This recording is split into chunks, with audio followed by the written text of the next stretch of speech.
महाराज जी के आज के विशेषांक में रक्षा सूत्र परिवार के सभी सदस्यों का हार्दिक स्वागत है। बाबा जी के भक्तों को राम राम। मंत्र, दीक्षा और रहस्यों के द्वारा शिक्षाएं हमें ज्ञान ही प्रदान नहीं करते वरन हमारे हृदयों में उनका सहचर प्राप्त करने का आनंद भी प्रदान करते हैं। इस प्रकार के निर्देश और दीक्षाएं जो हमें गुरु से प्राप्त होती हैं वे हमें उनसे संबंध और संपर्क बनाए रखने में एक साधन भी होते हैं।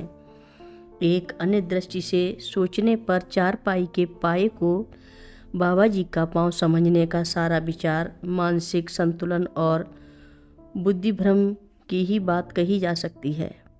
और यदि मैं यहीं अपना सोचना समाप्त कर देता तो सारा मामला यहीं समाप्त हो जाता, किंतु इस मानसिक भ्रम का ही परिणाम था कि यही मेरे लिए बाबा जी के संपर्क सूत्र बना और यही मुझे बाबा जी की निकटता प्राप्त करने का साधन बना।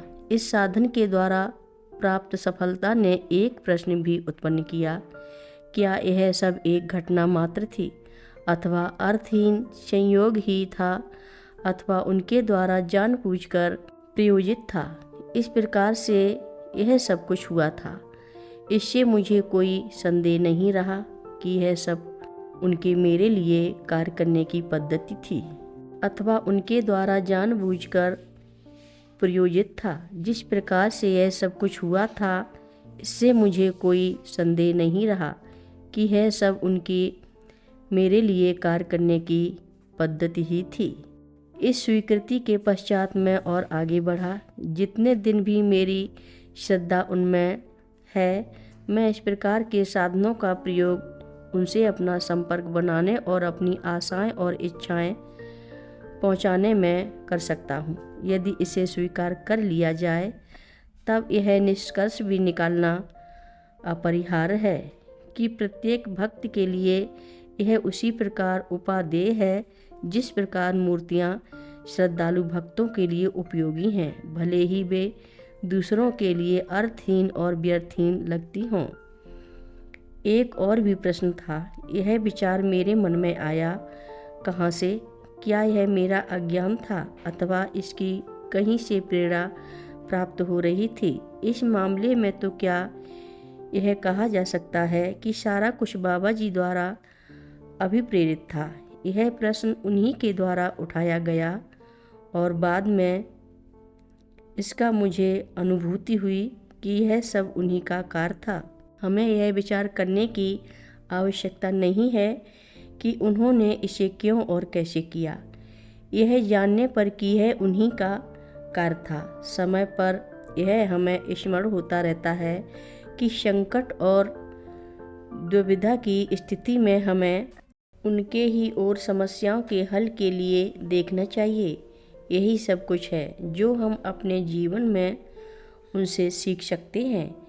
हम इन प्रतीकों को संदेश प्राप्त करने वालों और भेजने वालों के मध्य संपर्क का साधन मात्र मान सकते हैं जो सदैव ही चलता रहता है। प्रत्येक व्यक्ति अपनी प्रकृति के अनुसार संदेश को तुरंत प्रेषित करने की आवश्यकता और प्रयत्न के अनुसार संपर्क के साधन का चयन करता है। टेलीफोन और तार का उपयोग एक राजनीतिज्ञ और स्टॉक मार्केट के संचालक के लिए अत्यावश्यक है, किंतु एक विद्यार्थी के लिए अपने पड़ोसी मित्र को संदेश तो व्यक्तिगत रूप से जाकर ही देना सरल होता है। संचार अथवा संपर्क के अनगिनत साधन हैं। अलग अलग व्यक्तियों द्वारा इसके लिए सीधे साधे अथवा दुरूह प्रणालियाँ प्रयोग में लाई जा सकती हैं। जब संदेश पाने वाला और देने वाले पास पास हों तब मौखिक संदेश ही उपयुक्त समझा जाता है, किंतु जब संदेश किसी दूर देश को भेजा जाता हो अथवा उसे आकाश में जहाँ कोई टेलीफोन अथवा संदेशवाहक नहीं होता है वहाँ भेजना हो तब उसे उपयुक्त नहीं कहा जा सकता है। कथा लंबी है, आगे की कथा सभी भक्तों को अगले भाग में सुनाएंगे। हर रोज़ महाराज जी की कथाएं सुनने के लिए सभी भक्तों का धन्यवाद। रक्षा सूत्र चैनल को सभी भक्त सब्सक्राइब करें, शेयर करें और लाइक करें। घंटी बजाना ना भूलें। कमेंट बॉक्स में लिख भेजें, जय नीप करोरी बाबा जी महाराज। सभी भक्त मिलकर बोलो, नीप करोरी बाबा जी महाराज की जय जय बोलो, कैंची धाम की जय जय बोलो।